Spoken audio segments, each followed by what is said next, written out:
All right. Isaiah chapter 40 and verse 27. Isaiah 40:27.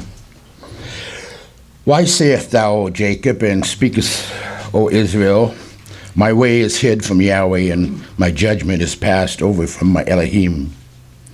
Hast thou not known? Hast thou not heard that the everlasting Elohim, Yahweh, the creator of the ends of the earth, faints not, neither is weary? There is no searching of his understanding. He gives power to the faint, and to them that have no might he increases strength. Even the youth shall faint and be weary. The young men shall utterly fall. But they that wait upon Yahweh shall renew their strength. They shall mount up with wings as eagles. They shall run and not be weary, and they shall walk and not faint. Yesterday I started by prayer, and these were the first words out of my mouth. Yahweh, I'm tired.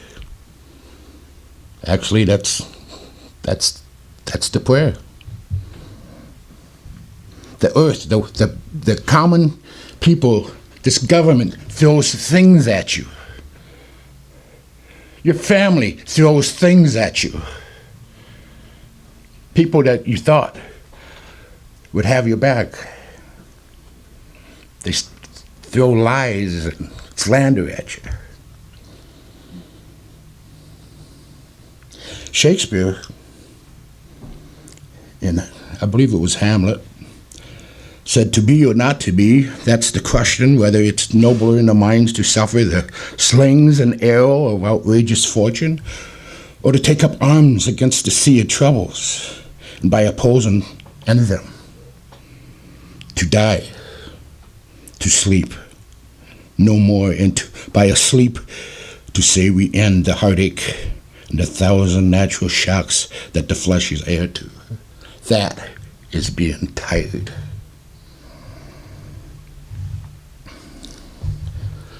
Miscommunications, misunderstandings.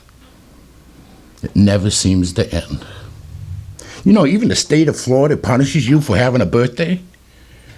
They do. Your birthday, your tags are due. And if you have more than one vehicle, it's going to be expensive. Yeah. You might be eating a different dinner, but your plate is full also. But Scripture says man was made for work. Yahweh Elohim took the man and put him in the Garden of Eden to work it and to take care of it. Genesis 2:15. Now man named the animals as Yahweh brought them by. Yahweh's intent was to partner with man in the administration of his creation. Someone once commented about Adam's creativity waned as time went on. Names of animals became less complex, started with names that had several syllables, and such as rhinoceros or hippopotamus. By the end of the day, he was calling them things like cat and dog or cow. Man got tired. Yahweh understands. Yahweh also knew he needed a helper. Yahweh Elohim said, it is not good for the man to be alone. I will make a helper suitable for him. Genesis 2:18. Yahweh didn't make man to be a superhero.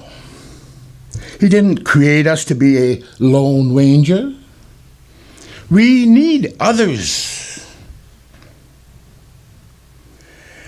But the combined work of Adam and Eve was only productive because of their relationship with Yahweh.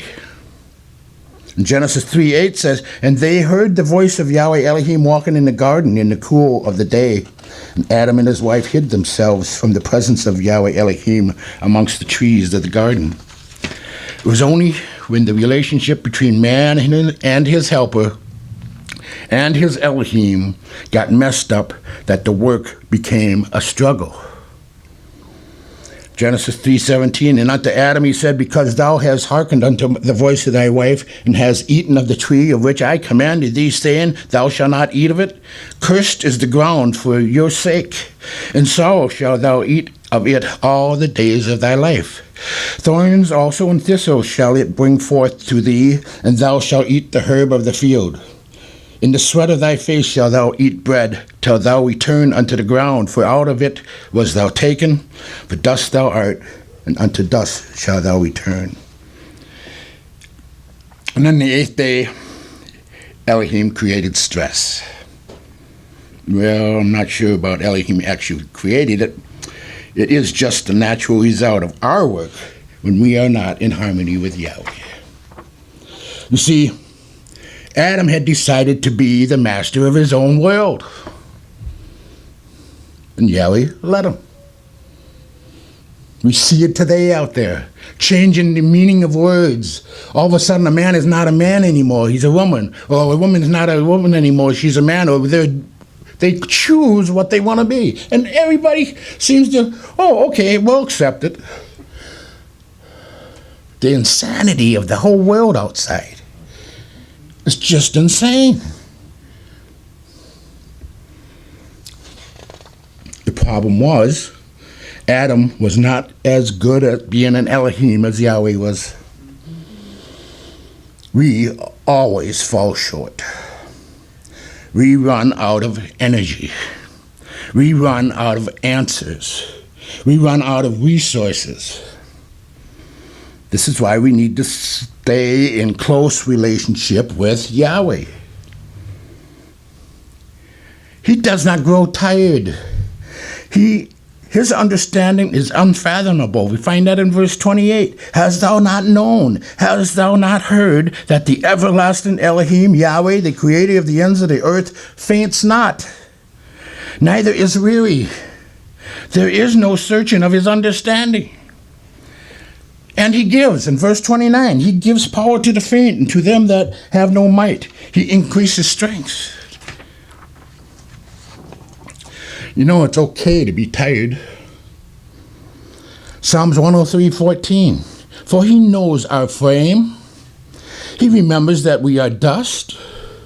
As for man, his days are as grass, as a flower of the field. So he flourishes, for the wind passes over it, and it's gone.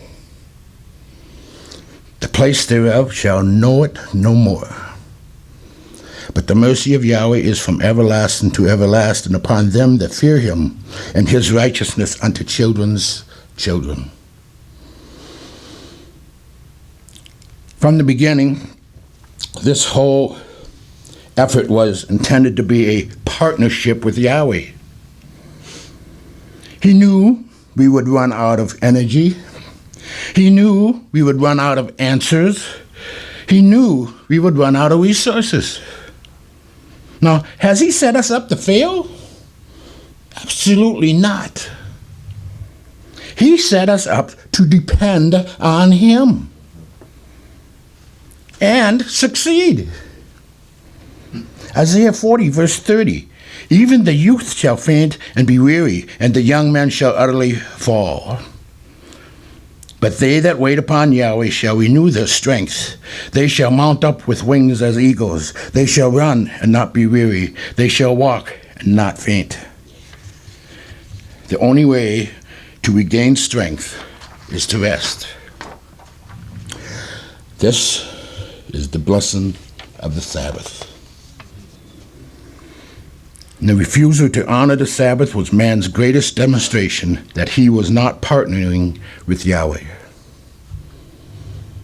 Exodus 31, verse 13, Speak thou also unto the children of Israel, saying, Truly my Sabbaths you shall keep, for it is a sign between me and you throughout your generations, that you may know that I am Yahweh that does sanctify you.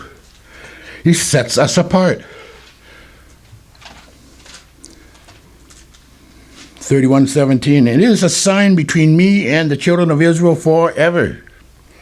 For in 6 days Yahweh made heaven and earth, and on the seventh day he rested. and was refreshed. Sometimes we're like children that try to fight sleep. Go to bed. We don't want to. They're miserable. They're getting all worked up because, hey, they might miss out on something. We're just saying if you would just sleep, it would be all okay. That must be how it is so often between Yahweh and us. He says, would you just relax? Matthew 11:28, come unto me, all you that labor and are heavy laden, and I will give you rest. Take my yoke upon you, learn of me, for I am meek and lowly in heart, and you shall find rest unto your souls.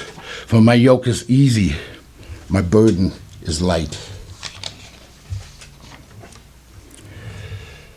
The yoke. That's what you put on beasts of burden. It helps them to do the work they need to do. In fact, they cannot do the work without that yoke.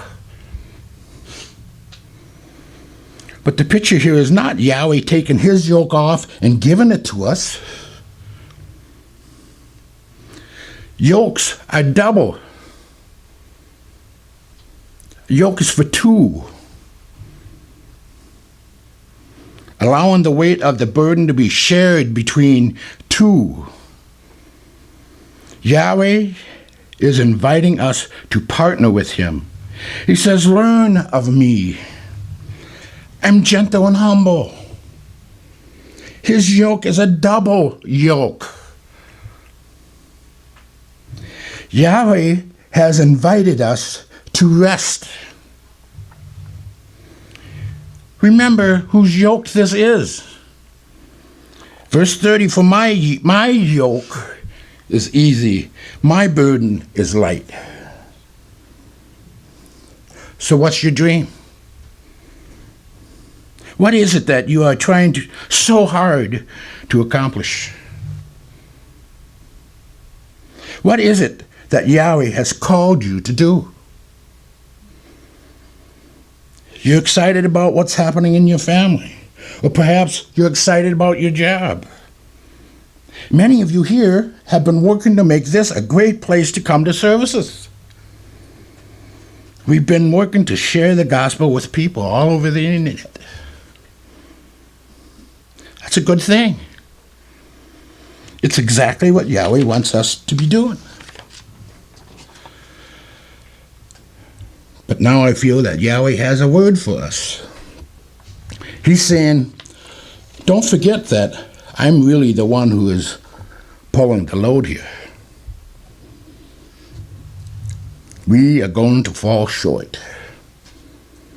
We are going to drop the ball. We are going to get tired.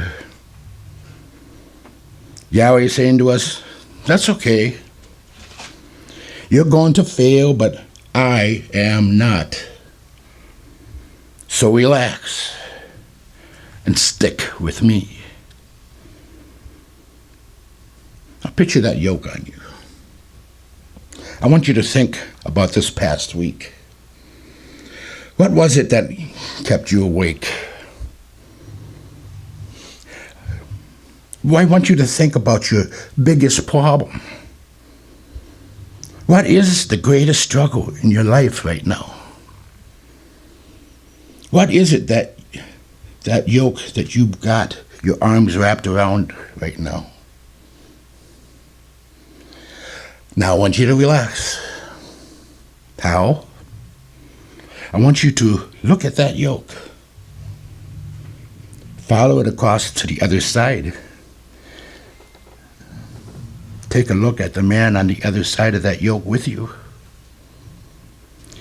He's done this a time or two.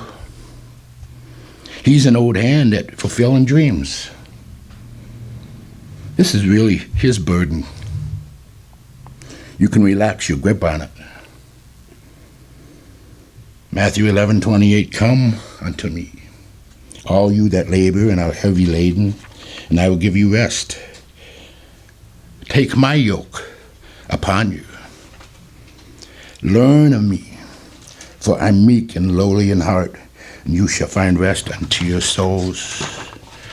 For my yoke is easy, my burden is light. Yahweh bless.